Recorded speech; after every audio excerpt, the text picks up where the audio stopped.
মেয়েদের মতো কাঁদতে নেই। সেদিন সেই ছোট্ট জিয়ানা রিয়েলাইজ করেছিল কান্না আসলে মেয়েদের কাজ। দুর্বল নারী সম্প্রদায় শক্তিতে না পেরে কেঁদে সিম্প্যাথি পেতে চায়। তারপর থেকে টোটালি যে কান্না বন্ধ করেছিল, কেউ মারা গেলেও সে কাঁদেনি। এমনকি একবার গ্রামে ঈদ করতে গেলে পচা শামুকের অর্ধেকটা পায়ে ঢুকে যায়। নিজ হাতে সেই শামুক টান দিয়ে ছাড়িয়ে রক্তমাখা পায়ে বাড়ি পর্যন্ত হেঁটে আসে। পুরো রাস্তা রক্তে পায়ের ছাপ দেখে জুনায়েদ সেন্সলেস হয়ে গিয়েছিল সেদিন, তবুও এক ফোঁটা চোখে জল পড়েনি। তবে আজ কি শরীর এতটাই খারাপ? হঠাৎ জিয়াউলের ভেতর আত্মা চলকে উঠল। তারা যখন কোনো অপারেশনে যেত, ঊর্ধ্বতন অফিসারেরা নানা মোটিভেশনাল স্পিচ দিত, যুদ্ধনীতি নামের নানান গল্প উঠে আসতো সেসব স্পিচে। বিশেষ করে প্রথম আর দ্বিতীয় বিশ্বযুদ্ধের পর মর্মান্তিক আর দুঃসাহসিক সব ছোট বড় ঘটনাগুলো। আবার স্রোতের বিপরীতে ঘটনা ঘটত অপারেশনের পরে। সেনাদের মাঝে দেখা দিত চরম হতাশা আর একাকিত্ব। অনেকে দীর্ঘ সময় যুদ্ধ, বিগ্রহ, রক্ত আর ধ্বংস থেকে নিজ পরিবারের কাছে গিয়ে অল্প মনোমালিন্য কিন্তু ক্ষুদ্র বিষয়ের রেশ ধরে সুইসাইড অ্যাটেম্প করত। মার্কিন যুক্তরাষ্ট্রে যুদ্ধ ফেরত সেনাদের বলা হয় ভেটেরান। 2005 থেকে 2009 সাল পর্যন্ত প্রায় 1100 ভেটেরান সেনা আত্মহত্যা করে। উইমেন সাইকোলজিয়ান রিসার্চারদের মতে এর প্রধান কারণ, মানুষ যখন বড় বড় বিপদ কিংবা কষ্ট অনায়াসে পার করে আসে, তার হৃদয় থাকে অতি সংবেদনশীল আর নাজুক। তাই হঠাৎ ছোট ও কোন কারণে সেভ দিশাহারা আচরণ করে আর আত্মহননের পথ বেছে নেয়। জিয়ানার দিকে তাকালেন। মেয়েকে বড় বড় জিনিসের বিরুদ্ধে লড়াই করা তো শিখিয়েছেন, কিন্তু জন্মগত নারী হৃদয়ের কথা একেবারেই ভুলেই বসে গেছেন।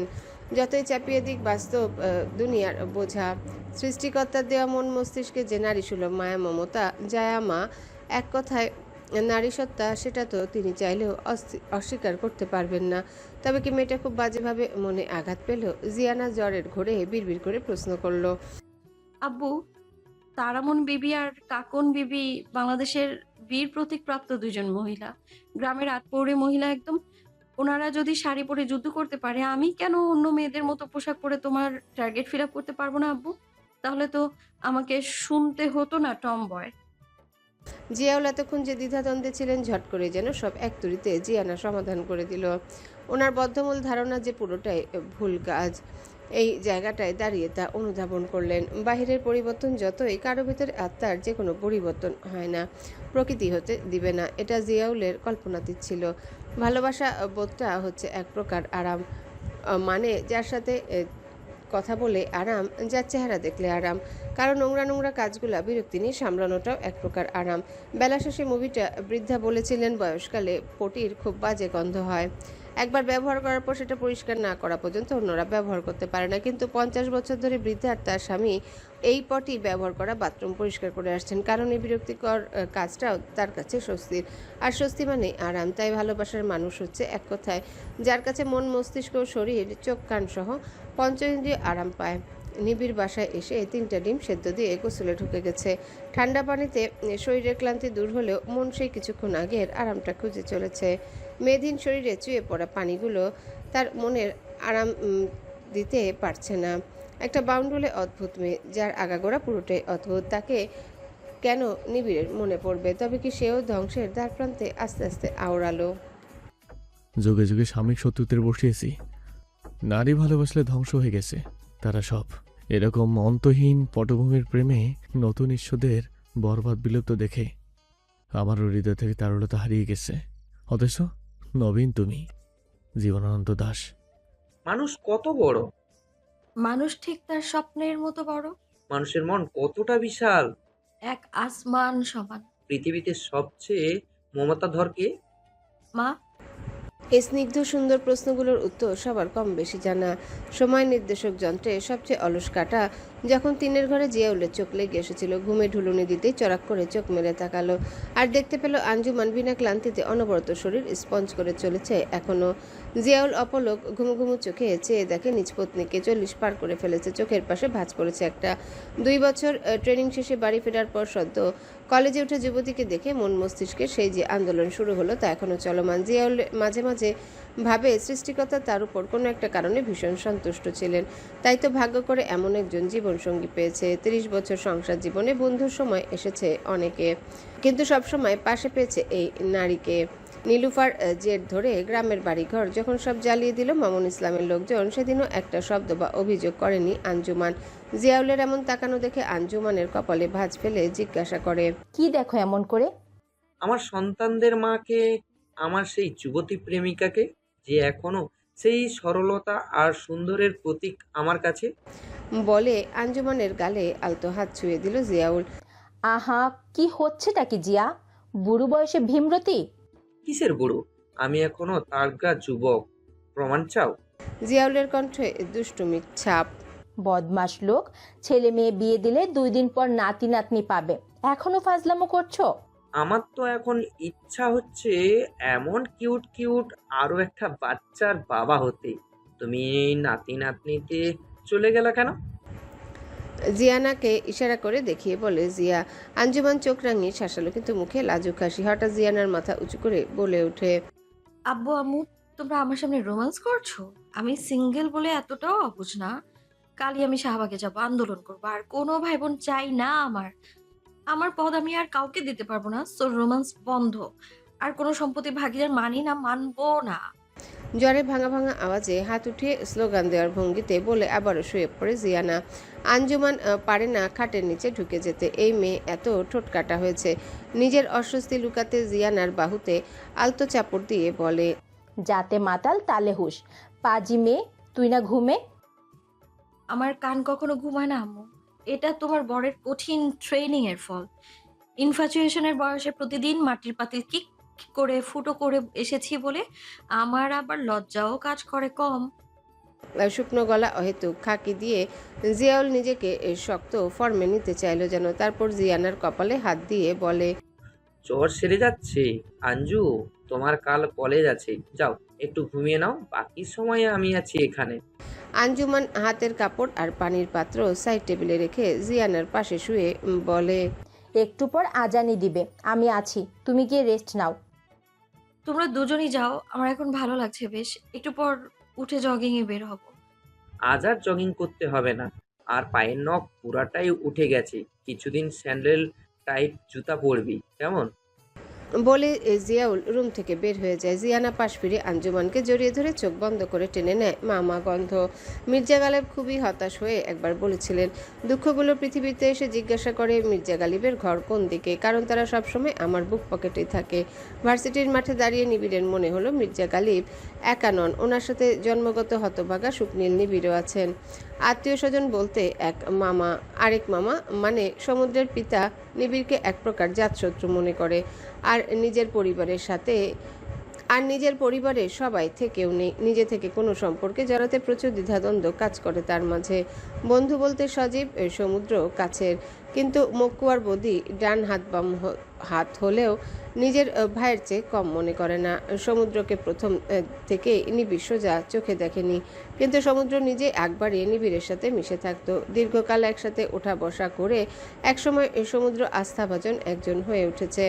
শত্রুর পাতা ফাঁদ অদৃশ্য হলেও প্রতিপক্ষ সতর্ক থাকে, কিন্তু বন্ধুর পাতা ফাঁদ সম্পর্কে কেউ অবগত হয় না যতক্ষণ না বন্ধু শত্রুতে পরিণত হয়। অপরদিকে বদি নিজের বোন বিয়ে দেওয়ায় বোন জামাইয়ের সাইডে থাকবে নাকি নিবিড়ের সাইডে সে পড়েছে এক মাইনকাছি পায়। তাই দুজনের মাঝখানে সে নিষ্ফল দাঁড়িয়ে আছে। মক্কুসহ আরও বেশ কিছু পোলাপান নিবিড়ের পিছনে দাঁড়িয়ে আছে। নিবিড় কয়েক পা এগিয়ে সমুদ্রের সামনাসামনি হয়ে জিজ্ঞাসা করলো, সমস্যা কি? গ্রুপিং করছিস? পথ চাস? ভালো কথা নিবি, কিন্তু আমার ছেলেপেলেদের মুখগুলো হাতে মার খেলি কেন? মকবুলের সাথে আমার কোনো লেনদেন নাই। ওই হালার পোহালা আমার নাম ভাঙায় চলে। সমুদ্রের কণ্ঠে অতি কনফিডেন্ট। বিশ্বাস করলাম, সেকেন্ড ইয়ারে জার্নালিজমে পড়া মেয়েটাকে কিডন্যাপের কারণ? সেটা তোর বাপকে জিজ্ঞাসা। মাক্কু এগিয়ে এসে বলে, ভাই, এতদিন আপনারে সম্মান করছি খালি ভাইয়ের বন্ধু বইলা, না হলে যে চোখ তুইলা কেউ ভাইয়ের দিকে তাকায় সেই চোখ আর শরীরে রাখি না। সমুদ্র মক্কুর শার্টের কলার চেপে ধরে হিসিয়ে বলে, চামচার মতো থাকবি, বেশি লাফালাফি করবি একেবারে ছেটে ফেলব। নিবিড় গিয়ে সমুদ্রের বুকে একটা ধাক্কা দিয়ে সরিয়ে দিল। মক্কুর শার্টের কলার ঠিক করে বলে, আমার ছোট ভাই শরীরে হাত দেওয়া মানে আমার শরীরে হাত দেওয়া। আমাকে ডিঙে তারপর তাদের থেকে হাত বাড়াতে হবে। আর কি বললি? চেয়ারম্যান সাহেবের কথাই করেছিস এমন লেম কাজ? চেয়ারম্যান চেয়ারম্যান করিস কেন? এখনো নিজেকে পেঁচানো ভাবিস? তোর মাকে না বিয়ে করছে? বলেই সমুদ্র অট্টহাসি দিয়ে চুলে হাত দিয়ে ব্যাক ব্রাশ করলো। এদিকে নিবিড়ের ভাবমূর্তি বোঝা গেল না। কোমরে রিভলভারটা টান দিয়ে বের করে মক্কুর দিকে ছুঁড়ে মেরে শার্টের হাতা গুটালো। মুহূর্তে চোখে মুখে এক প্রকার হিংস্রতা ভর করলো তার। চোখের শ্বেতমণ্ডল ক্রমশ লালচে আভায় ঢেকে যায়। হাতের রগ শক্ত মুষ্টির কারণে ফুলে ফেপে উঠেছে। সে ইস্পাত দৃঢ় হাত দিয়ে তীব্র গতিতে ছুটে গেল সমুদ্রের চোয়াল বরাবর। একেবারে অপ্রস্তুত সমুদ্র প্রকাণ্ড ঘুষিতে ছিটকে পড়ল মাঠের ঘাসের উপর। আশেপাশের সবাই থেমে একবার দেখে পরক্ষণে দ্রুত স্থান ত্যাগের পায়তারা শুরু করেছে। কারণ নিবিড়ের রাগ মানে গোলাগুলি আর অনির্দিষ্টকালের জন্য ভার্সিটি বন্ধ। মাঠে পড়া রত সমুদ্রকে আর সময় দিল না উঠা। সেই অবস্থাতে গিয়ে পরপর কয়েকটা লাথি দিয়ে শরীরের সর্বশক্তি খরচ করে। নিবিড়ের ঠোঁটমুখ অত্যন্ত স্থির, কিন্তু চোখে যেন আগুন ঝরছে। আবার প্রহার করতে গেলে এবার সমুদ্র উঠে নিবিড়ের ডান চলে একটা ঘুষি দেয়। মক্কুর পাশের পার্টির ছেলেগুলো এগোতে চাইলে মক্কু বাধা দিল তাদের। নিবিড় যখন নিজ হাতে বাটে এইসবে অন্য কেউ আগালে রাগ করে।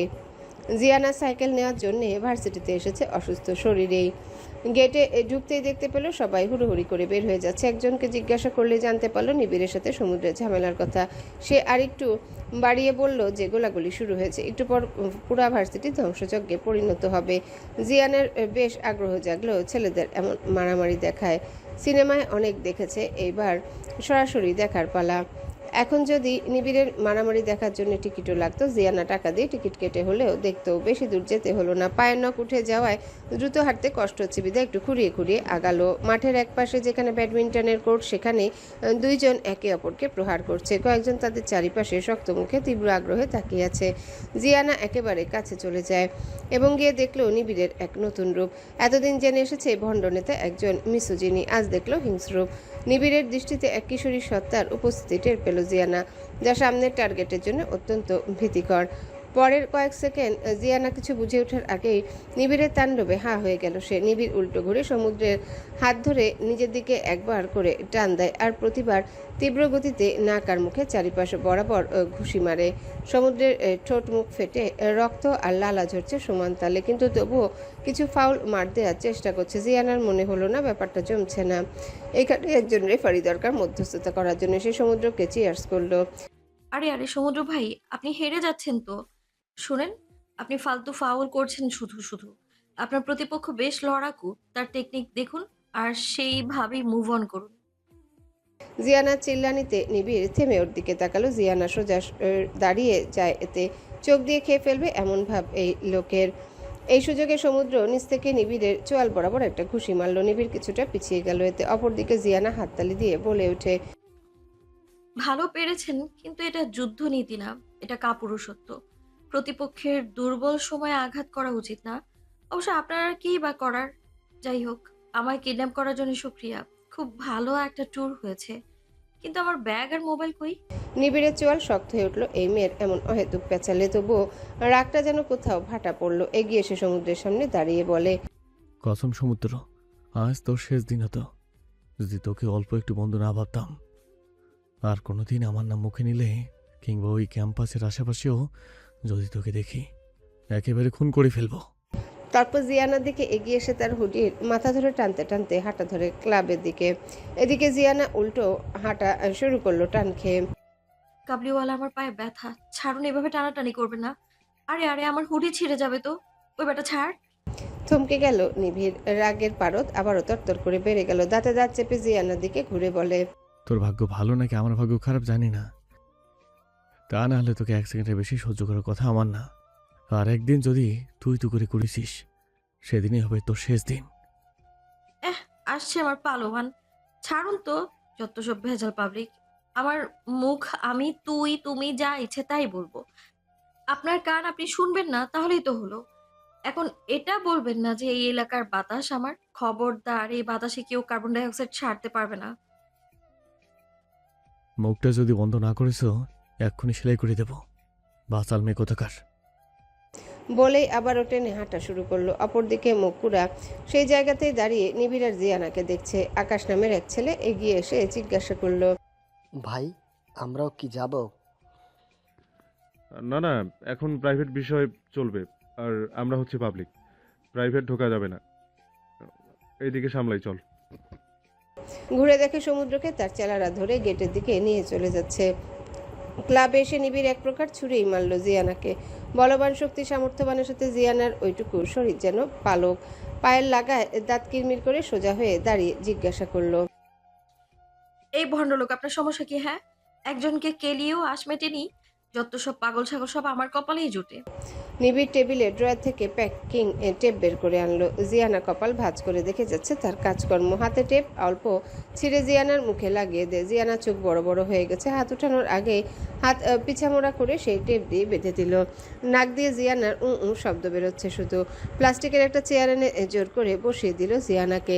পকেট থেকে ফোন বের করে মক্কুকে আসতে বলল তাড়াতাড়ি। আরেকটা চেয়ার এনে জিয়ানার মুখোমুখি বসে বলে, তোমার আর তোমার বাবার মাথায় কি মগজের জায়গায় গোবর বসানো? একজন ক্ষমতাসীন দলের লোকের বিরুদ্ধে খবর প্রচার করতে সোসিকের 2টা অনলাইন নিউজ চ্যানেলকে একটা তৈরিতে সেই চ্যানেল ফিনিশ হয়ে যাবে, যার কোনো ধারণা আছে তোমার? এইসব করে লাভের লাভ কিচ্ছু হয়নি, বরং তাদের সচেতন করেছ, প্লাস আমার কাছে বাগড়া দিয়েছ। এমন মনে হচ্ছে তোমাকে আর তোমার আবুল বাপকে একেবারে খতম করে দেই। রাগে চোয়াল শক্ত করে বলে উঠল নিবিড়। তখনই মক্কু আর সজীব সাথে আকাশ আর কতগুলো ছেলে এলো। নিবিড় ইশারা দিল বাকিদের বিদায় করতে। নিবিড় সবাইকে ভেতরের রুমে ঢুকতে বলল, কিন্তু সজীব জিয়ানার দিকে করুণ চোখে তাকিয়ে আছে দেখে একটা রাম ধমক দিয়ে বলে, এটা কেউ নিয়ে যাচ্ছি, তুই ভেতরে যা। ক্লাবের বাহিরের দরজা বন্ধ করে জিয়ানার বাহু ধরে ভেতরে এনে বিছানায় বসালো। জিয়ানা মাথা ঘুরিয়ে ঘুরিয়ে এই রুমটা দেখছে। বাইরে থেকে একদম বোঝা যায় না এখানে একটা রুম আছে। পা দিয়ে ফ্লোরে ট্যাপ ট্যাপ করে দেখলো নিচের অংশ ফাঁকা। তার মানে আরও সিক্রেট রুম আছে। রুমটা মনে হচ্ছে সাউন্ড প্রুফ। টিনের ঘর হলো, চারিপাশে মোটা ককশিটের মতো কিছু একটা দিয়ে ইন্টেরিয়র করা। জিয়ানা তাকিতুকি শেষ হলো নিবিড়ের হাতে কাপড়ের একটা পেঁচানো ব্যানার দেখে, যেটার দুই পাশে কাঠের ফ্রেম দিয়ে বাঁধা। আগেরকার দিনের রাজা বাদশাদের চিঠি কিংবা ঘোষণাপত্র যেমন ছিল ঠিক তেমন, তবে এটা খাদি কাপড়ের পুরাতন একটা ভাব আছে। কাপড় মেলে ধরলো সবার সামনে। অফ হোয়াইট কালারের একটা খালি কাপড়।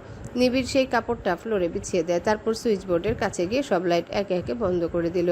অন্ধকারে সবার চোখ যখন আস্তে আস্তে সয়ে এলো, তখন সেই খাদি কাপড় থেকে এক প্রকার আলো বের হওয়া শুরু করলো এবং ইংরেজিতে এলোমেলো কিছু শব্দ লেখা। ঠিক ইংরেজি না, তবে এবিসিডি সহ অনেকগুলো বর্ণযুক্ত কিছু লেখা। রিয়ানা সহ সবাই অবাক হয়ে দেখে চলেছে এমন অদ্ভুত জিনিস, যেটা শুধু ফ্যান্টাসি সিরিজগুলোতে দেখেছে। সজীব অতি উৎসাহী হয়ে জিজ্ঞাসা করলো, কিভাবে পেলে? আর মিনিংগুলো বের করতে পেরেছিস? এই পর্যায়ে নিবিড়কে বেশ হতাশ দেখালো। পরক্ষণে উৎসাহী হয়ে বলে, আকাশের জন্য পসিবল হয়েছে। সে যদি 6 মাস গিয়ে সেজে রবার্টের গার্লফ্রেন্ড না হতো, আকাশের মধ্যে আমি রবার্টের সাথে কানেক্টেড হতে পারি ইজিলি। কিন্তু ফাইনাল মুভির আগে সব নষ্ট করে দিয়েছে এই মেয়েটা। জিয়ানার দিকে ইশারা করে বলল নিবিড়। জিয়ানা এদের কথাবার্তা আকার ইঙ্গিত কিচ্ছু বুঝতে পারছে না, সাথে নাড়াচাড়া তো বন্ধই। নিবিড় জিয়ানার দিকে তাকিয়ে বলে, মুখ খুলে দেবো একটা শর্তে, কোনো প্রশ্ন কিংবা কথা বলতে পারবে না, রাজি? জিয়ানা মাথা নাড়ল রাজি সে। নিবিড় ফোনের ফ্ল্যাশ অন করে হাতের টেপ খুলে দিল। জিয়ানা নিজেই নিজের মুখের টেপ খুলে মুখটা হাঁ করে একটু এক্সারসাইজ করে নিল। মুখু বলে ওঠে, ভাই আমি কিচ্ছু বুঝতাছি না, রবার্ট কে আর এগুলাই বা কি? নিবিড় বলল, আমরা একটা ডুয়ারটাই অপারেশনে আছি, যদিও এটা একান্ত আমার ব্যক্তিগত একটা ব্যাপার, কিন্তু আমার সাথে তোমরাও না চাইতে জড়িয়ে গেছো। স্যাটানিক বাইবেল নামের কিছু নাম শুনেছিস কখনো? সবাই মাথা দিয়ে না করলেও জিয়ানা হ্যাঁ বুঝালো। নিবিড় আবারও বলা শুরু করলো, যেটা শয়তানবাদীরা নিজের ধর্মগ্রন্থ মনে করে। এটা খ্রিস্টানদের বাইবেল না। শয়তানবাদীরা এক প্রকার জাদুবিদ্যাকে নিজেদের ধর্ম বানিয়েছে এবং এরা মনে করে ঈশ্বর আর শয়তান এক সত্তা। নাউজুবিল্লাহ, আল্লাহ মাফ করো। এমন এক শয়তান গ্রুপের নাম ছিল শিকাগো রিপার্স চক্র। এরা 1981 সাল থেকে 1982 এর ডিসেম্বর পর্যন্ত নারী হত্যা এবং গুপ্ত শয়তান পূজা করত। প্রায় 18 জন নারীকে নৃশংসভাবে হত্যা করে এবং হত্যাকারী প্রক্রিয়া অন্তত ভয়ঙ্কর ছিল। প্রথমে ধর্ষণ করে এবং জীবিত অবস্থায় লেপস বুপস কেটে নিত, তারপর ফেলে যেত নিরিবিলি কোনো জায়গায়। রক্তশূন্য হয়ে মারা যেত প্রায় সবাই, কিন্তু একজন ভিকটিম কোনোভাবে বেঁচে গেলেও তার বর্ণনা অনুযায়ী শিকাগো পুলিশ ক্রিমিনালকে ধরতে সক্ষম হয় এবং তাদের লিডার বাড়ি চিলেকোঠায় পাওয়া যায় শয়তানের মূর্তি, একটা স্যাটানিক বাইবেল, একটা কাঠের বক্স যেটার ভেতরে ছিল ছোট ছোট মাংসের টুকরো। ফরেন্সিক রিপোর্টে সেখানে 18 জন নারীর বুকের মাংস পাওয়া যায়। এটা সম্পূর্ণ যুক্তরাষ্ট্রের শিকাগো শহরের ঘটনা এবং সেই শিকাগো রিপার্স চক্রের 4 জনেই কঠিন সাজা হয়। মজার ব্যাপার হচ্ছে সেই চক্রের লিডারের বউ বাচ্চা সহ সুন্দর একটা পরিবার ছিল, তারা কেউ কিচ্ছু বুঝতে পারেনি। একটু থেমে নিবিড় আবারও বলা শুরু করলো। কিন্তু আমাদের দেশেও একটা নতুন চক্র আছে এবং সেটা আমাদের খুব কাছাকাছি এবং খুবই ক্ষমতাধর কেউ এদের পৃষ্ঠপোষকতা করে। এই লেখাগুলো স্যাটানিক বাইবেলের একটা অংশ, যেটা আমি পেয়েছি রিপোর্টের কাছ থেকে। পেয়েছি ঠিক না, এক প্রকার চুরি করেছি, কিন্তু এটার মানে জানা সম্ভব হয়নি এখনো। কিছুদিনের মধ্যে হয়তো উদ্ধার করতে পারতাম যদি না চেয়ারম্যান তার ক্যানিবাল বডিগার্ডদের সতর্ক করে দিত। এই স্টুপিড মেয়ে আর তার বাবা সব বন্ডল করে দিয়েছে। তাই এখন এভাবে আমার টিমে নিয়েছি, যেভাবে সে ওই হিরোইনের হত্যার ইনফরমেশন ক্যানিবালদের খুঁজে বের করেছে, ঠিক সেভাবে আমাকে এদের কাছে থাকা সেই ইংলিশ ভাষণের স্যাটানিক বাইবেল এনে দেবে। জিয়ানা হা হয়ে গেছে। রাস্তাঘাটে কিংবা চিপায় চাপায় ঘুরে সিক্রেট ইনফরমেশন বের করা, শয়তানের গুহায় ঢোকা এক জিনিস নাকি আমতা আমতা করে জিজ্ঞাসা করলো। কাবলিওয়ালা, এতে আপনার কি লাভ আর আমাকে কেন কোরবান দিচ্ছেন? কারণ তাদের কাছে আমার সবচেয়ে দামি একজন মানুষ জিম্মি। No one dies virgin, life fuck us all. জিয়ানার রাফিনের বিয়ের স্টেজের সামনে দাঁড়িয়ে ইংরেজি প্রবাদটা এই মুহূর্তে চরম সত্য মনে হলো। কমপ্লিট স্যুট পরাতে রাফিনকে আজ চমৎকার সুদর্শন লাগছে। আজ প্রথম জিয়ানার কাছে রাফিনের হেয়ার কাট ঠিকঠাক লাগলো। কি দরকার ছিল 4 মাসের এই প্রহসনের? জিয়ানা ওইসব মেয়েদের দলে না যারা কেঁদে কেঁদে প্রেম ভিক্ষা চাইবে। কেউ তার দিক থেকে 1 পা দূরে গেলে সে লাথি দিয়ে 2 পা আরো বেশি দূরে পাঠিয়ে দেয়। লাল টুকটুকে বেনারসি পরে একটা চমৎকার বউ স্টেজে উঠল। রাফিন এক পলক সেদিকে তাকিয়ে আবারও সামনে ঘুরে গেছে। জিয়ানার মনটা হঠাৎ বিষিয়ে যাচ্ছে যেন। এমন অদ্ভুত অনুভূতির সাথে তার পরিচয় নেই। গলার কাছটাতে কেমন তীব্র হাঁসফাঁস লাগছে। রাফিনের দিক থেকে নজর হাঁটালো। এসব ফালতু অনুভূতি জিয়ানা থোড়াই কেয়ার করে। লাইফ জিঙ্গালালা কে জানি বলেছে, খাও দাও ফুর্তি করো, দুনিয়াটা মস্ত বড়। এইখানে একমাত্র নিজেকে আর সৃষ্টিকর্তাকে ভালোবাসা যায় না। আজ সান্ত্বনা কাজে দিচ্ছে না। কষ্টটা বড্ড বেড়ে চলেছে। টিনেজের নিব্বিদের মতো তারও রাফিনের কলার ধরে বলতে ইচ্ছা হচ্ছে, क्यों किया, किस लिए किया, अब मेरा क्या होगा कालिया। কালিয়া ফিক করে হেসে দিল জিয়ানা। বিরহ থেকে সোজা গাব্বার সিংয়ে চলে গেছে। না, তার দ্বারা শোকটাও ঠিকঠাক পালন করা সম্ভব না। ধ্যান ভাঙল রাব্বির ডাকে। ওস্তাদ, জীবনে এমন বিয়ের দাওয়াত কোনোদিন আসার কথা চোখেও দেখিনি। জিয়ানা ফিরে রাব্বিকে দেখলো। একটা ঢুলঢুলে পাঞ্জাবি পরে এসেছে, মাথাভর্তি তেল দিয়ে বাঁকাশিথি করে কম করা। এটা কি তোর বাপের পাঞ্জাবি? জিয়ানার প্রশ্নে রাব্বি মাথা নাড়িয়ে হ্যাঁ বুঝায়। জিয়ানা রাব্বির হাতটা নিজের দিকে নিয়ে পাঞ্জাবি পোর্ট করতে করতে জিজ্ঞাসা করে, আম্মু যে তোকে একটা শার্ট আর প্যান্ট কিনে দিয়েছে ওইটা পরে আসছি। ওইটা চুরি হয়ে গেছে ওস্তাদ, ঘরের তালা নাই তাই কিচ্ছু থাকে না। তালা নাই কেন? আগেরটা কই? তালাও চুরি হয়ে গেছে। মাইরে আমারই কপাল। জিয়ানা আর রাব্বি একসাথে খিলখিলিয়ে হাসা শুরু করে। তাদের হাস্যরসের শব্দে অনেকেই ভ্রু কুচকে দেখছে। হয়তো ভাবছে চারিপাশে ঝকমকে পোশাকের মানুষের ভিড়ে এই দুইটা নেংটি ইঁদুর কোথা থেকে এলো। আজও জিয়ানা তার পরিচিত রূপেই এসেছে। কালো ওভারসাইজ হুডি আর কালো হাইটপ ডেনিম প্যান্ট, সান ক্যাপ আর মাস্ক। সাইড দিয়ে তখন মামুন ইসলাম আর তার সেক্রেটারি যাচ্ছিল। জিয়ানাকে হাঁক ছেড়ে ডাক দেয়, আরে চেয়ারম্যান সাহেব, আসসালামু আলাইকুম ওয়া রাহমাতুল্লাহি ওয়া বারাকাতুহু। কেমন আছেন? জিয়ানা হাঁক ছেড়ে ডাক দেয়। মামুন ইসলাম দাঁড়িয়ে স্বভাবতই চমৎকার হাসি দিয়ে সালামের উত্তর নিয়ে জিজ্ঞাসা করলো, অনেকদিন পর দেখা। তা আমি তোমাকে না আড্ডায় দাওয়াত দিয়েছিলাম, এলে না যে? তোমার পরিবারের বাকিরা কোথায়? সপরিবারে তো দাওয়াত করেছিলাম। আসেন, সবাই ব্যস্ত আমি ছাড়া। আর আড্ডা দিতে আসিনি, কারণ শেষ করার আগেই সংসদ সদস্য রেজাউল সরকার এসে উপস্থিত হলো সেখানে। মামুন ইসলাম অত্যন্ত বিনয়ী হয়ে কুশলাতে জিজ্ঞাসা করলো, তারপর জিয়ানার দিকে তাকিয়ে বলে, অন্য এক সময় কথা হবে। হ্যাঁ, এসো একদিন। পাশ কাটিয়ে ফিরে যাচ্ছিল, কিন্তু জিয়ানার কথায় সবাই থেমে গেল স্বস্থানে। আপনার সাথে আমার আড্ডা জমবে না, কারণ আপনারা বুর্জুয়া পলিটিক্সে বিশ্বাস করেন আর নির্বাচন ছাড়া জনগণকে এড়িয়ে চলেন। মামুন ইসলামের কথাটা একদম পছন্দ হলো না। ঘুরে জিয়ানার সামনে দাঁড়িয়ে বলে ওঠে, আমরা জনগণকে দলবদ্ধ করি, সবাই জোট হয়ে আমাদের কাছে এলে আমরা তাদেরকে শুনি এবং প্রয়োজন অনুযায়ী সাহায্য করি। ব্যক্তিবিশেষ আলাদা প্রায়োরিটি দেওয়া সম্ভব না। তার মানে এই না যে আমরা অসমতা করি। আমাদের দলের কর্মীদেরকেও আমরা ছাড় দেই না।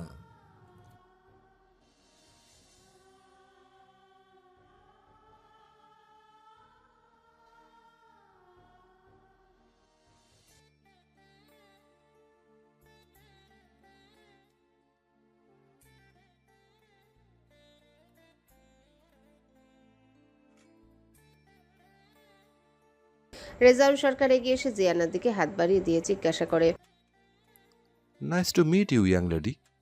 হু আর ইউ? এমন ধারালো জিহ্বার কেউ আমার এলাকায় আছে, অথচ আমি জানি না। আশ্চর্যের বিষয় না মামুন? কোত্থেকে নিবিড় হন্তদন্ত করে এগিয়ে এসে রেজাউল সরকার আর জিয়ানার মাঝখানে এসে উত্তর দেয়, she is a crazy girl. তার কথা কান্দর দরকার নেই, আপনি আমার সাথে আসুন। এক প্রকার জোর করে সবাইকে স্টেজের দিকে নিয়ে গেল নিবিড়। জিয়ানা চোখ ছোট ছোট করে সেদিকে তাকিয়ে ভাবে, ভণ্ড নেতাটা হঠাৎ তার পেছনে পড়লো কেন? আজ আবার কাবলি পড়েছে, সেটাও ব্রাউন। এই লোক পাক প্রেমী নাকি? পাঞ্জাবি রেখে কাবলিতে দখলদারি। রাব্বি আকাশ দুজনাই জিয়ানার পেছন পেছন গার্ডের মতো চক্কর কাটছে। তারা আছে ভয়ে কখন না কেউ এসে বের করে দেয় টোকাই বলে। রাব্বি হিসু চেপেছে, তবুও দাঁতে দাঁত কামড়ে দিয়ে হেঁটে যাচ্ছে। ওস্তাদ খামু কখন? এতে জটফট ফুটে দিতাম। এত বড় লোকের মাঝে নিজের আজ সত্যি ছোট লোক লাগতেছে আমার। আকাশ আমতা আমতা করে জিজ্ঞাসা করে, পোশাক কোনো ব্যাপারই না রে বাচ্চা। মারা গেলে সবাইকে একই পোশাক দেওয়া হয়, আর জন্মের সময়ও নিংটু হয়ে একই অবস্থায় এন্ট্রি হয়। হয়তো মিথ্যা একটা পর্দা মানুষের মতো শ্রেষ্ঠ প্রাণীর পরিচয় বহন করতে পারে না। মাথা উঁচু সিনা টান করে সত্যের সাথে বেঁচে থাকাই হচ্ছে বড়লোকি। ওরা এত ভারী কথা যে বোঝেনি জিয়ানাও বুঝতে পারলো। মাঝে মধ্যে তার মাঝে যে জিয়াউলের আত্মা ভর করে, আস্থা হাতে নাতে প্রমাণ পেল। ব্যাকপ্যাকটা আবারও নড়াচড়া করছে, তাই রাব্বি আর আকাশকে সেই স্থানে দাঁড় করে সে এগিয়ে গেল স্টেজের দিকে। আসসালামু আলাইকুম স্যার, এবং অভিনন্দন। বলেই ব্যাকপ্যাক ঘুরিয়ে অর্ধখোলা ব্যাগ আনজিপ করে দুই হাত দিয়ে ধরে একটা ছোট পার্সিয়ান ক্যাট বের করলো। কিছুক্ষণ আদর করলো, তারপর সেটাকে রাফিনের স্ত্রীর দিকে বাড়িয়ে বলে, আমার পক্ষ থেকে সেসিকে আপনাদের দুজনের জন্য gift. Is it not too much adorable? Rafin এতক্ষণ প্রায় অবাক নেত্রে তাকিয়েছিল জিয়ানার দিকে। সালামের উত্তর পর্যন্ত দেয়নি। তার ধ্যান ছুটে পাশে তার স্ত্রীরূপে মেয়েটা চিৎকারে জিয়ানা শাসিকে আবার নিজের কোলে নিয়ে আদর করছে। সাফা মানে রাফিনের স্ত্রী বিড়াল দেখে ভয় পেয়ে স্টেজ থেকে নেমে গেছে। এটা দেখে জিয়ানা হেসে কুটি কুটি হয়ে বলে, স্যার জিতেছেন।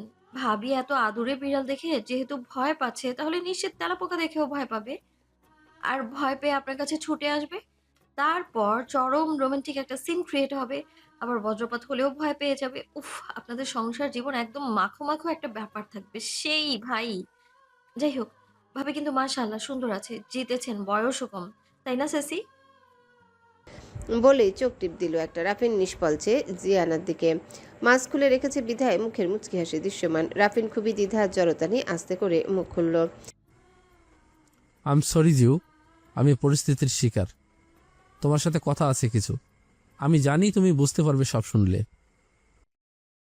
আরে স্যার চিল, ভালো করেছেন। এত দ্বিধাদ্বন্দ্বে না থেকে আগানো ভালো। আমাদের মাঝে তেমন কিছু ছিল না, যেটা ছিল কমপ্লিট সিচুয়েশনশিপ। আপনি বিয়ে করেছেন, দেখুন আমি দিব্যি আছি। দেয়ার ওয়াজ নো লাভ। ভাবি উপরে আসুন, এটা একটা বেবি, ভয়ের কিছুই নেই। একটু থেমে আবারও বলে উঠল, সংসার আর সামাজিকতা আপার লেভেলের জিনিস, ওসব আমার পোষবে না স্যার। সুখে শান্তিতে সংসার করতে ঘর কোনো লক্ষ্মী মন্ত বঙ্গললনা হতে হয়। আমি আবার ওসবের ধারে কাছেও নেই, বুঝলেন? আপনারা সুখী হবেন, শুভকামনা। এটা ধরুন, মাসখানেক থেকে পালছিলাম আমি। সামনে আপনার বার্থডে, সেই হিসেবে এক ফ্রেন্ডের কাছ থেকে এনেছি। ওর নাম সেসি, খুব ওরিয়েন্টেড বাচ্চা। এইখানেও কোত্থেকে নিবিড় এসে বাগড়া দিল। জিয়ানার হাত থেকে শাসিকে কেড়ে নিয়ে নিজের কোলে নিয়ে আদর করে বলে ওঠে, এইটা আমাদের বিড়ালের সন্তান। ওর মা আমাদের মার্কের সাথে প্রেম করেছে, তারপর ডিস করে চলে গেছে। এই যে মাথার পেছনে ব্রাউন মার্ক, এটাই ওর প্রমাণ। সো যার জিনিস তার কাছেই থাকবে। বলেই স্যাশিকে নিয়ে চলে গেল। আর জিয়ানা ভ্রু কুচকে আগামাথা কিছুই না বুঝে নিবিড়ের পেছন পেছন যায়। রাফিন এতক্ষণ থেকে খেয়াল করলো জিয়ানা একবারও তার দিকে তাকালো না। রাফিনের জন্মদিনের কথাও মাথায় ছিল। বুকের পা পাশটায় চিনচিনে যে ব্যথা, সেটা থামাবে কি? কৃতজ্ঞতা প্রকাশে আর কি কোনো পথ ছিল না, নাকি সে নিজে সত্যি দ্বিধাগ্রস্ত ছিল? জিয়ানা নেমে গেলে সাফা এসে জিজ্ঞাসা করলো, আপনার এক্স? রাফিন উত্তর দিল না। এক্স হবে কেন? সে তো পাস্ট, প্রেজেন্ট অ্যান্ড আর ভাবতে পারলো না কিছু। ভবিষ্যৎ নেই কোনো। মনের ভিতরে এক অদ্ভুত ঝড় চলছে তার। রাব্বি আর আকাশ দেদারসে গিলছে শুধু। খাবার বুফে সিস্টেম, সেলফ সার্ভিস, যার যা ইচ্ছে খাবার প্লেটে নিয়ে বসার জায়গায় বসে খাচ্ছে। বেশিরভাগ ফাইশান না খাওয়া খাচ্ছে। অল্প একটু খাবার প্লেটে নিয়ে দাঁড়িয়ে কথা বলছে, আর কালে ভদ্রে একবার চামচের টুংটাং আওয়াজ করে মুখে তুলছে। জিয়ানাও খেয়ে চলেছে এক মনে, কিন্তু খুবই আফসোস হচ্ছে আহারে, ফ্যাশনের চক্করে এরা এত ভালো খাবারগুলো উপভোগী করতে পারছে না। উস্তাদ, জীবনে এত ভালো খাবার কখনো খাই না। আপনারে থ্যাংক ইউ। মেনশন নট বাচ্চারা। এরপরে এবারে যত বিয়ে সব দাওয়াতে তোরা পার্মানেন্ট গেস্ট। কেমনে? অমনি, এরা এত খাবার খেতে পারে না। দেখ সবাই কিরকম নাখরাবাজি করে খাচ্ছে।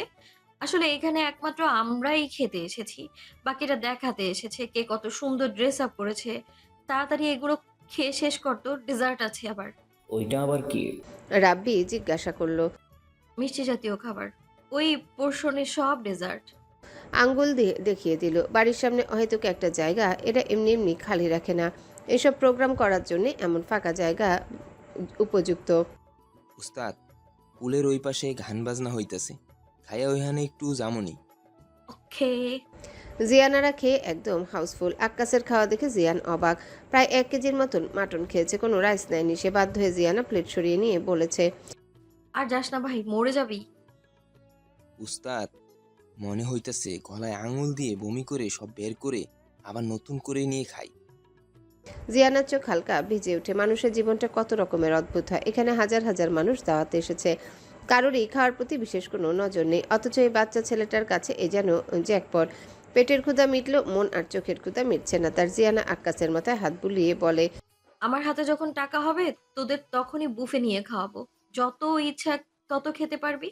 আর শোন, সবুর করা শিখবি। আজ যা পেলি সেটাই আলহামদুলিল্লাহ মনে করে শুকরিয়া আদায় করবি।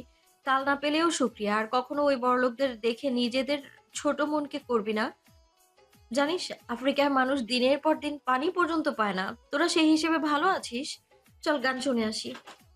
জিয়ানা তার 2 বডিগার্ডকে নিয়ে সামনে হাঁটা ধরে, আর পেছনে দাঁড়িয়ে নিবিড় তাদের সেদিকে যাওয়া দেখে। এই মেয়ের বাহিরটা শক্ত হলো, ভেতর খুবই ফ্লাফি, একদম তার ফুপু আম্মার মতো। কিন্তু ডিএনএ রিপোর্ট যে আনম্যাচ আসলো। দীর্ঘশ্বাস ফেলে নিবিড়। ডিজে পার্টির জায়গায় এসে জিয়ানা হা হয়ে গেছে।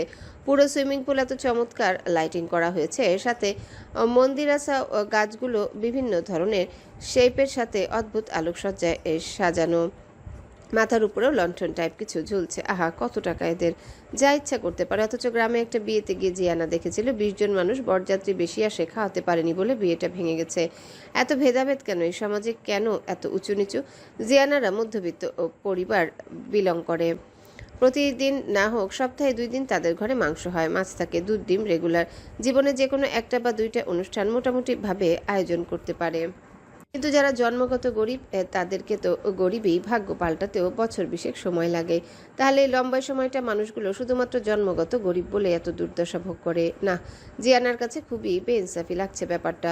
বেখেয়ালে হাঁটার জন্য কারোর সাথে বেশ জোরে সোরে ধাক্কা খেলো। খাবারের পরপর আবার মাস্ক ক্যাপ পরে নিয়েছে। ধাক্কা খেয়ে জিয়ানার কিছু হয়নি, কিন্তু অপোজিটের নারীটি ছিটকে পড়ে গেছে। নিচে পড়েই চিৎকার করে কান্না শুরু করলো। জিয়ানা এবার সত্যিই ঘাবড়ে যায়, তাই এগিয়ে গিয়ে সরি বলে হাত বাড়িয়ে দেয়। কিন্তু মেয়েটা জিয়ানার হাত ঝটকা মেরে সরিয়ে চেঁচামেচি করেই যাচ্ছে। গান আর মিউজিক সিস্টেম বন্ধ হয়ে গেল মেয়েটার চিৎকারে। অনেকেই জড়ো হয়ে গেছে সেখানে। আরেকজন মহিলা এসে জিয়ানাকে ধাক্কা মেরে জিজ্ঞাসা করে, হু আর ইউ?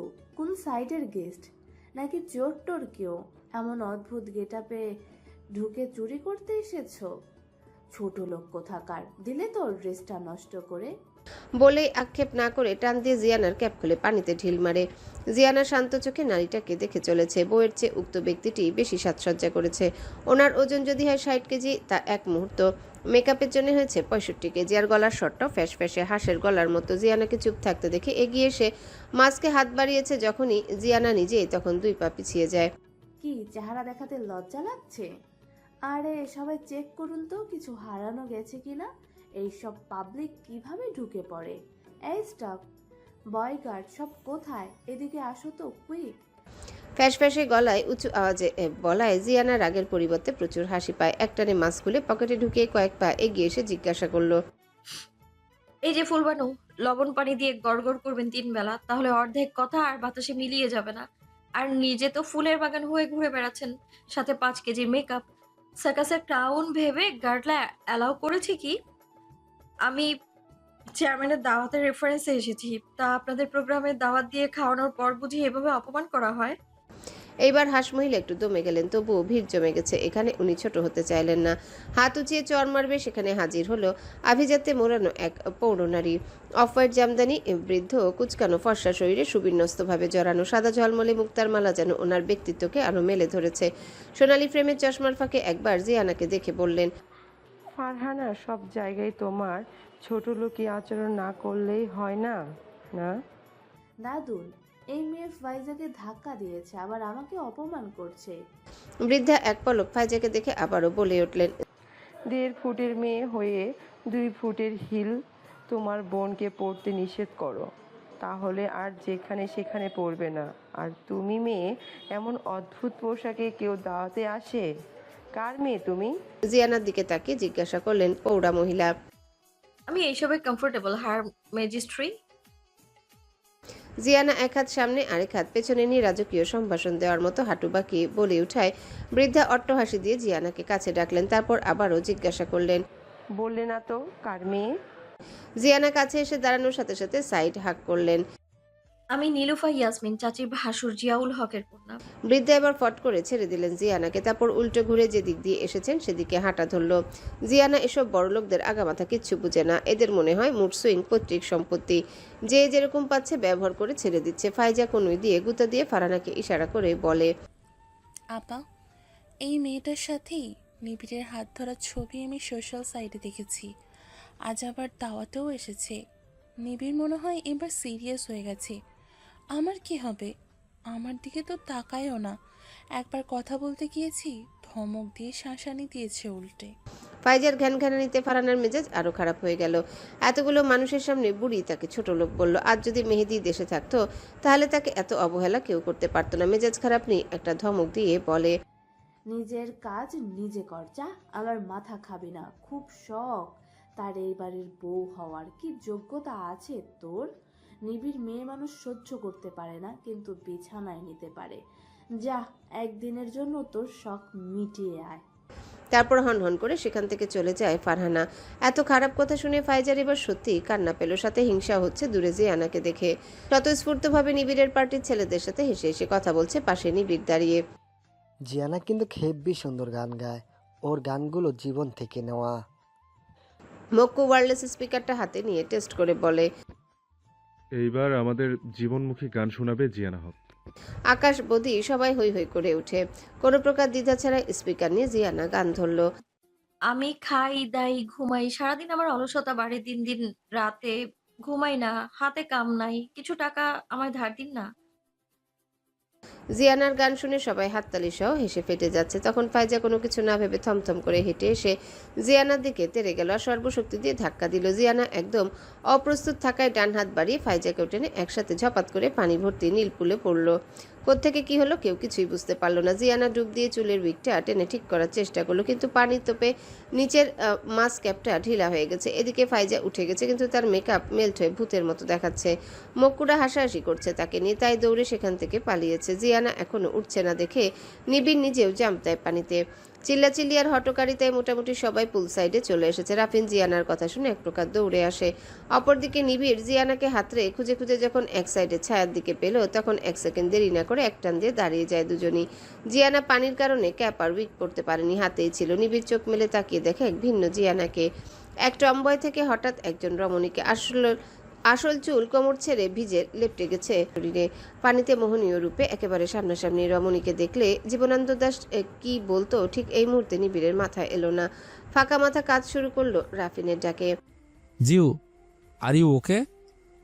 নিবিড় জিয়ানার হুডির দিকে ইশারা দিয়ে উল্টো ঘুরে যায়। তারপর একজন ওয়েটার বয়কে টাওয়েল আনতে পাঠালো।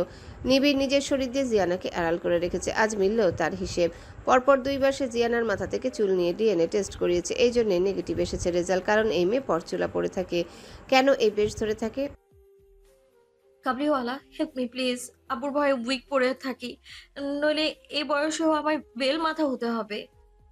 নিবিড় ঘুরে তাকিয়ে বলে, টাওয়াল আনলে সেটা মুড়িয়ে ওয়াশরুমে চলে যাও, সমস্যা হবে না। জিয়ানা ম্যাশক্যাপ আর উইক প্যান্টের পকেটে ঢুকিয়ে নেয়। আগের দিনে জ্বর আবার না উল্টা মারে।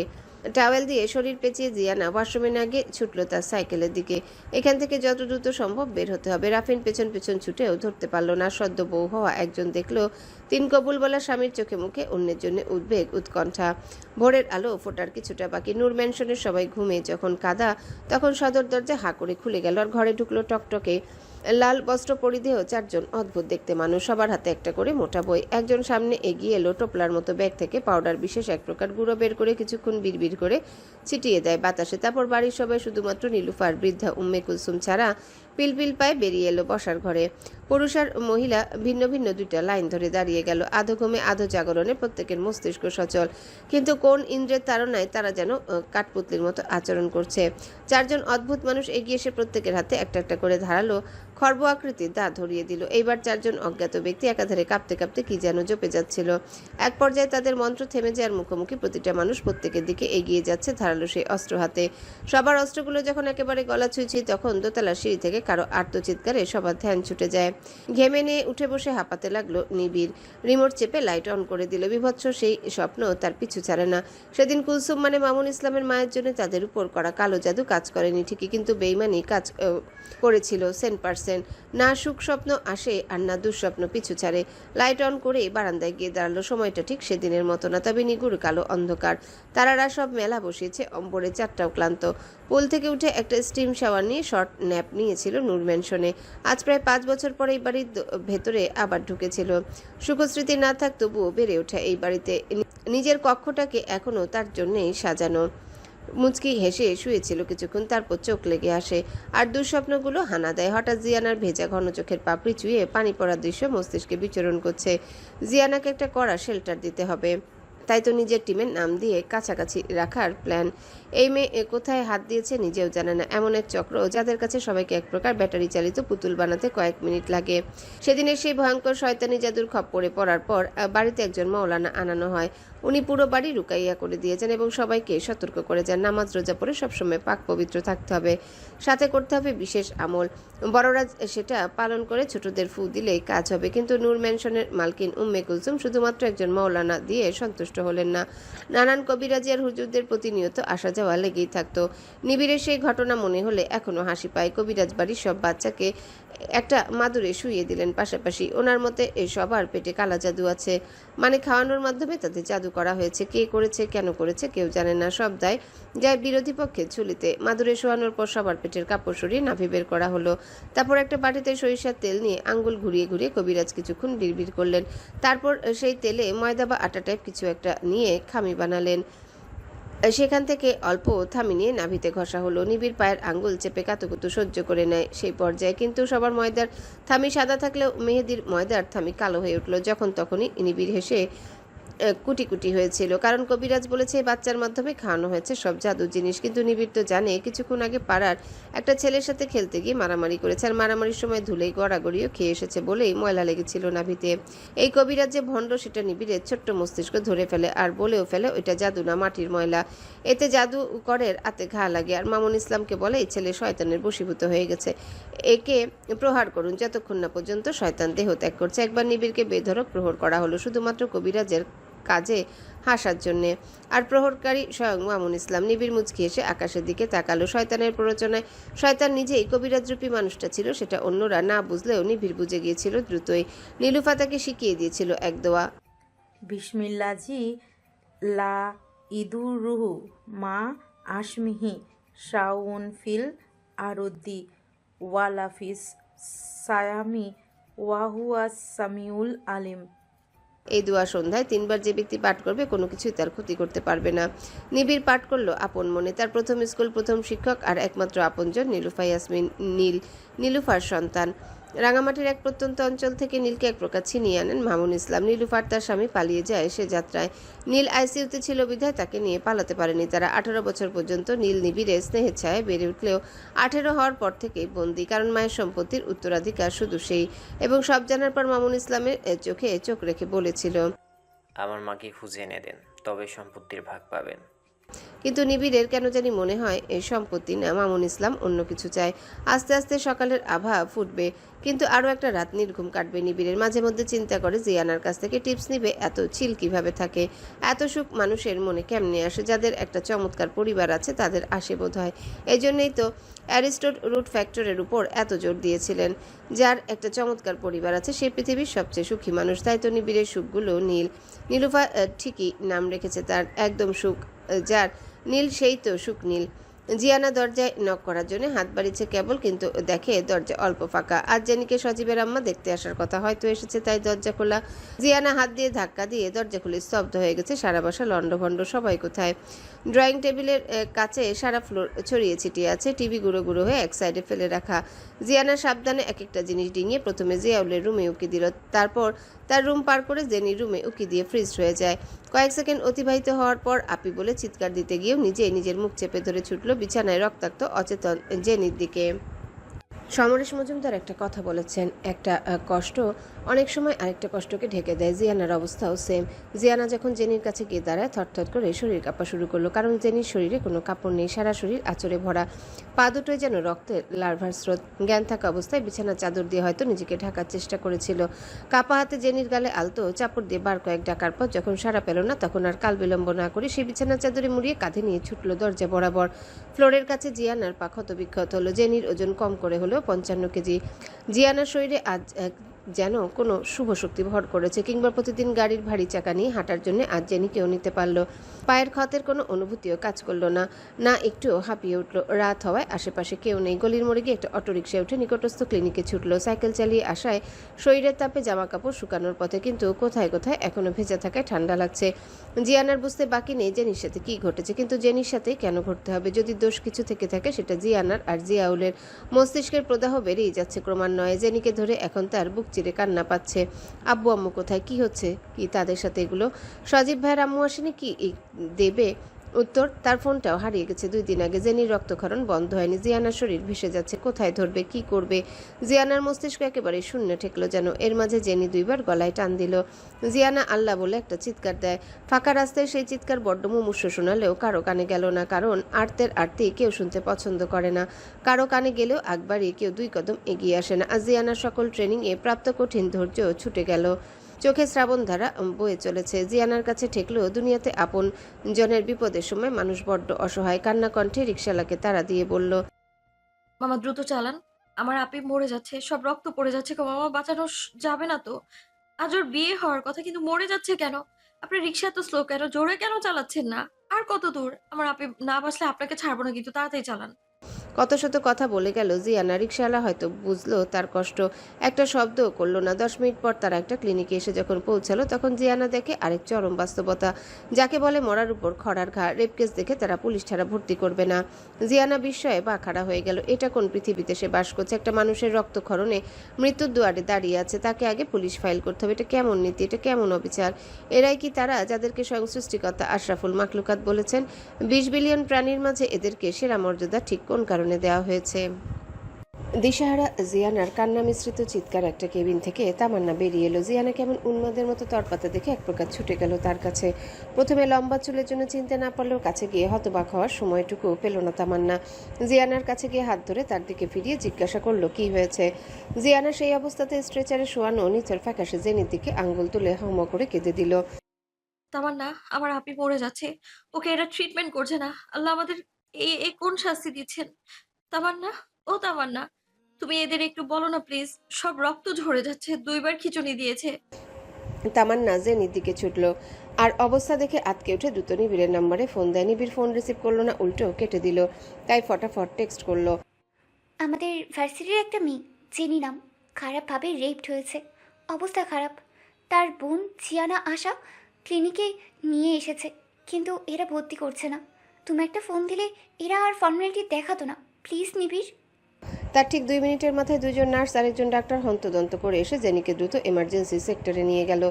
জিয়ানা সেই দরজায় পা গুটিয়ে বসে রইল। 15 মিনিট পর নিবিড় আর সজীব এলো এক প্রকার দৌড়ে। সজীব এসে ধপ করে জিয়ানার পায়ের কাছে বসে জিজ্ঞাসা করলো, অ্যাক্সিডেন্ট হয়েছে তাই না? হাত পা ভেঙে গেছে, হয়তো মাথা লেগেছে। জিয়ানা মুখ তুলে স্থির চোখে চেয়ে রইল সজীবের দিকে। ভাই আপনি কি আর আপুকে বিয়ে করবেন না? সজীব স্তব্ধ হয়ে গেল এই সময় এমন প্রশ্ন শুনে।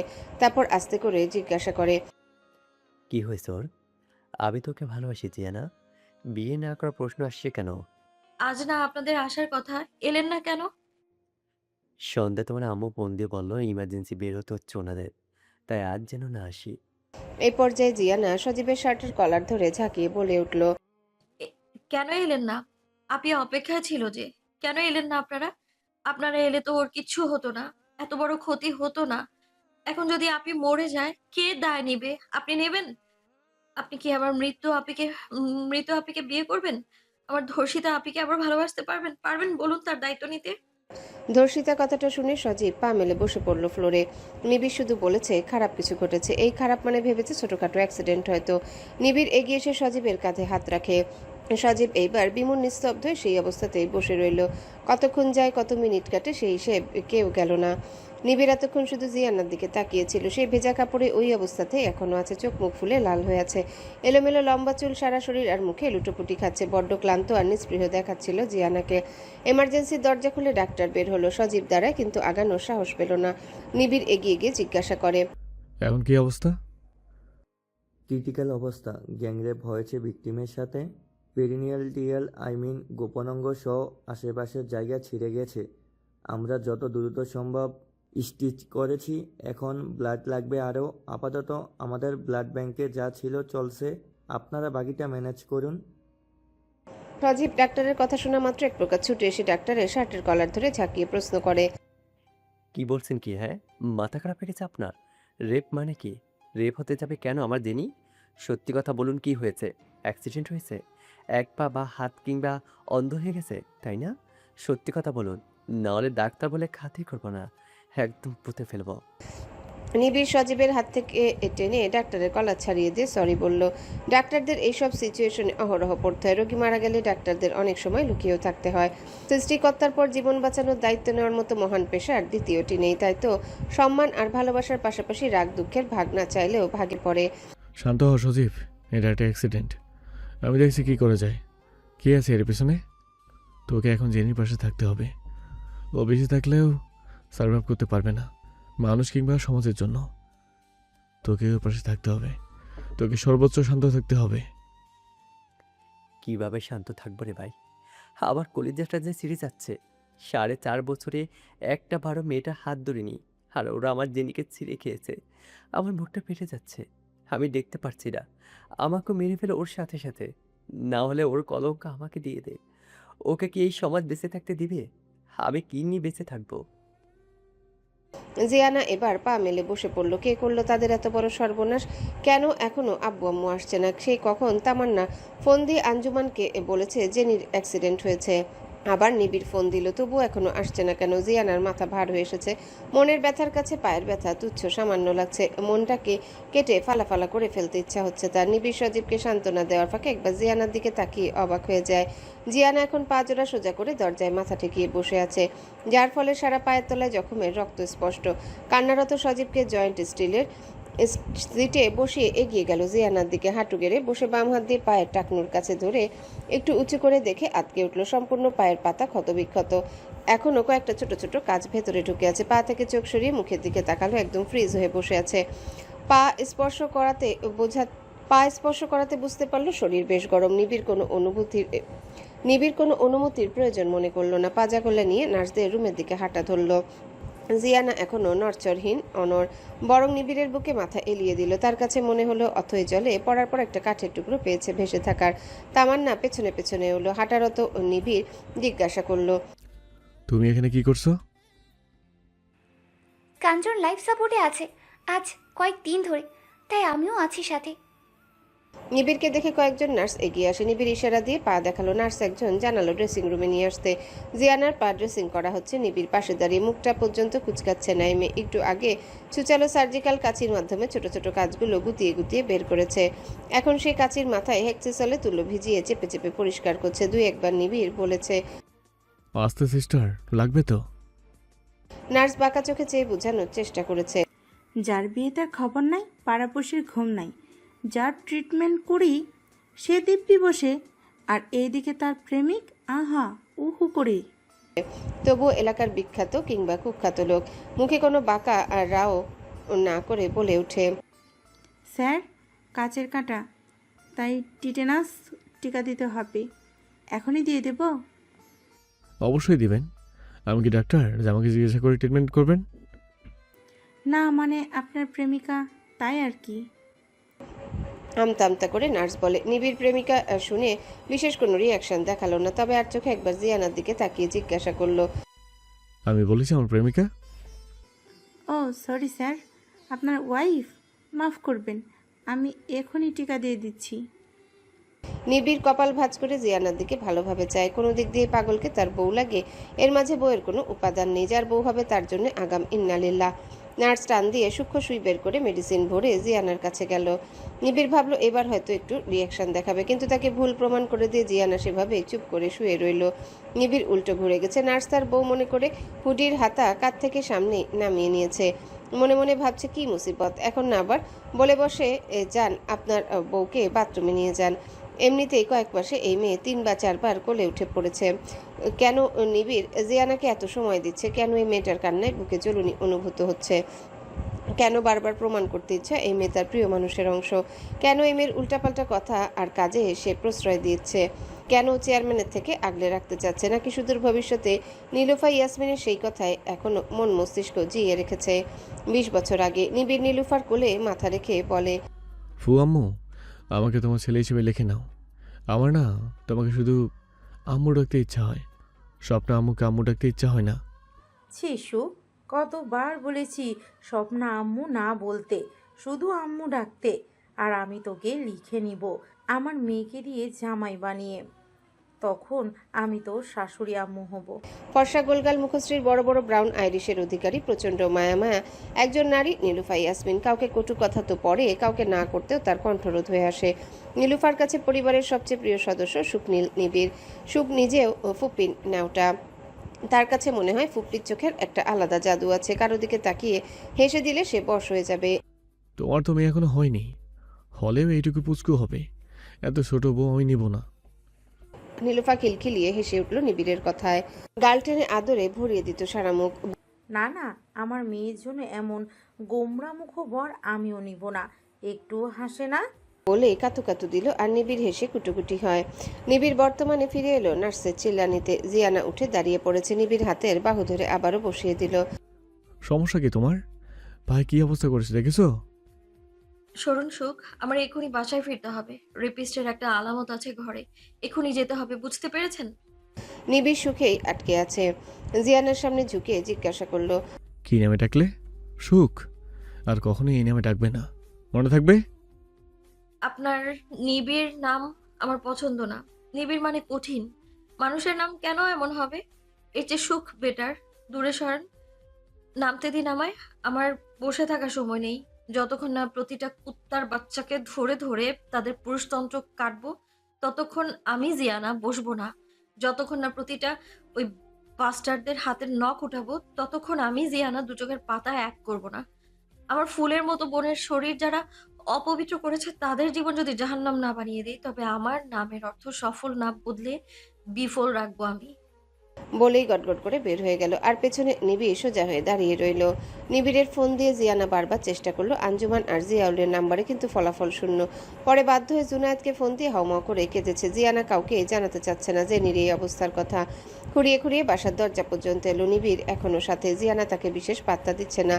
ঘরের দরজায় এসে জিয়ানার চোখে ভাসলো কিছুদিন আগের একটা ঘটনা। জিয়ানা সদ্য গোসল থেকে বের হয়েছে আর জেনি খেতে বসেছে। এমন সময় অনবরত কলিং বেল বাজতে থাকলে জেনি পিহল দিয়ে দেখে দুতলা, তাই দুধের নির্দিষ্ট পাত্র দরজা অল্প একটু খুলে বাড়িয়ে দেয় আর নিজেকে দরজার আড়ালে রাখে, কারণ তার গায়ে কোনো ওড়না ছিল না। ঠিক তখনই জিয়াউল এসে হাজির হন আর দরজা লাগিয়ে জেনিকে একটা থাপ্পড় মারেন। হাত থেকে দুধের পাত্র ফ্লোরে পড়ে গড়াগড়ি খায়। জেনি মাথা নিচু করে টপটপ করে চোখের জল ফেলে। জিয়ানা বারান্দা থেকে পুরোটা দেখে। এক মেয়েকে সারা পৃথিবীর সামনে ছেলেদের মতো চলাচল করা শিখিয়েছেন আর অপর মেয়েকে লাজ লজ্জা ভদ্রতার আবেশে মুড়িয়ে রেখেছেন। আর জিয়াউল কি করবে? একটা সুতাও তো পায়নি জেনি নিজেকে আড়াল করতে। আজও মারবে? মারকে কি আবার মরাকে কি আবার মারা যায়? আচ্ছা, জেনির জায়গায় জিয়ানা থাকলে কি করতো? নিশ্চিত ফাইট করত। কিন্তু জেনি অতি দুর্বল নারী প্রজাতি। সে কি চেষ্টা করেনি নিজেকে বাঁচানোর? তাদের পিতার এমন দ্বিচারিতা আচরণ কিসের জন্য ছিল? কেন জেনিকেও ট্রেনিং দিল না? কাছে ভরা ফ্লোরে এবার খালি পা দিল না। দরজার পাশে সুরেক থেকে স্যান্ডেল পরে নিল, ব্যান্ডেজ মোড়ানো পায়ে। নিবিড় আগেই ঢুকে গেছে, দেখছে পরিবার সহ বসবাসরত একটা বাসা কেমন হয়, কত কত দরকারি অদরকারি জিনিস এদের থাকে, কেমন অদ্ভুত ভালো লাগায় পরিবার পরিবার ব্যাপার ঘরময়। যদিও সব লন্ডভন্ড হয়ে আছে, তবুও জিয়ানা আস্তে ধীরে জেনির বেডরুমে এগিয়ে বিছানার নিচে একটা হাতের চেন টাইপ ব্রেসলেট দেখলো। জেনিকে উঠানোর সময় পায়ের কাছে এটা বেঁধেছিল। হাসপাতালে বসে বসে জিয়ানা নিজের মস্তিষ্কে আপন মনে স্ক্যান করে গেছে ঘরের কোনাকুনি। তারপর নার্স পায়ে ড্রেসিংয়ের সময় হঠাৎ তার খেয়ালে আসে পায়ে কিছু একটা বেজেছিল। জিয়ানা উপর হয়ে দেখছে জিনিসটা। তখন নিবিড় এলো ঘরে। জিয়ানার কাছে এগিয়ে গিয়ে ব্রেসলেটটা দেখে এক প্রকার চমকপ্রদ হলো। সাইড থেকে টিস্যু নিয়ে ব্রেসলেটের হাতে স্পর্শ ছাড়া ধরে উঠায় ব্রেসলেটের দিকে তাকিয়ে প্রশ্ন করলো, এমন ব্রেসলেট আমি আপনার ক্লাবের বেশ কিছু ছেলেদের হাতে দেখেছি, তার মানে আপনারাই কালপ্রিট? এগিয়ে গিয়ে নিবিড় শার্টের কলার শক্ত করে ধরে ঝাঁকিয়ে আবারও প্রশ্ন করলো, বলুন, নিজের বন্ধুর হবু স্ত্রীর এত বড় সর্বনাশ করতে আপনাদের কলিজা কাঁপলো না? আমার সাথে যদি রাগ থাকে আমাকে যা ইচ্ছে করতেন, আমার নরম বোকাশোকা বোনটাকে কেন আপনাদের শিকার হতে হলো? উত্তর কেন দিচ্ছেন না, নির্লজ্জ জানোয়ার? বলেই নিবিড়কে কিল ঘুষি দেওয়া শুরু করলো। জিয়ানা শক্ত মন আজ ছুটি নিয়েছে। জন্মগত নারী সত্তার জন্য চোখে ফোয়ারা ঝরছে। নিবিড় খেয়াল করলো এমে কান্না করলে নাক ফুলে লাল হয়ে যায়। না, জিয়ানাকে ছাড়ালো আর না মার দিতেও বাধা দিল। সেই অবস্থাতে বিছানায় বসে পড়ল। জিয়ানা সোজা হয়ে দাঁড়িয়ে হাতের উল্টো পৃষ্ঠা দিয়ে চোখ মুছে হাত বাড়িয়ে বলল, ওটা আমার কাছে দিন। এটা সমুদ্রের। আমি একবার ইন্ডিয়া গিয়ে সবার নামের জন্য আলাদা আলাদা নামের খোদাই করা এমন 12টা এনেছিলাম। তারপর ব্রেসলেট ঘুরিয়ে নিচের দিকে ছোট্ট নামটা দেখলো। জিয়ানা চোখ মুখ শক্ত করে আওড়ালো। সমুদ্র? নিবিড়ের ফোন বেজে ওঠে তখনই। নিবিড় জিয়ানার দিকে এগিয়ে দিয়ে বলে, হ্যাঁ আম্মু, কোথায় তোমরা? আমাদের সর্বনাশ হয়ে গেছে। তারপর চুপ হয়ে শুধু শুনে গেল। ফ্লোরে বসে পড়লো সেই অবস্থায়। নিবিড় জিজ্ঞাসা দৃষ্টিতে তাকিয়ে আছে। আব্বুকে থানায় ধরে নিয়ে গেছে আমাদের গরু ফার্মের গরুকে নিষিদ্ধ হরমোনের ইনজেকশন দেওয়ার জন্য। সবগুলো গরুকে কোর্ট থেকে মেরে ফেলার নির্দেশ দেওয়া হয়েছে। কত বড় নাটক সাজিয়েছেন আপনারা, ব্রাভো ম্যান। আর আম্মুকে অনির্দিষ্টকালের জন্য বরখাস্ত করা হয়েছে কলেজ থেকে। অভিযোগ টাকার বিনিময়ে প্রশ্ন ফাঁস। ফ্লোরে বসে জিয়ানা পাগলের মতো হাসতে থাকলো। এক নাগারে হেসেই যাচ্ছে, সাথে গড়িয়ে পড়ছে চোখের জল। আবারও বলল, হ্যালো বন্ধুরা, পরবর্তী পার্ট খুব তাড়াতাড়ি আসবে, তো সবাই অপেক্ষায় থাকো। আর চ্যানেলটি যারা এখনো সাবস্ক্রাইব করোনি তারা পরবর্তী পার্ট দেখার জন্য চ্যানেলটি সাবস্ক্রাইব করে রেখো। ধন্যবাদ সবাইকে, আমাদের সাথেই থেকো।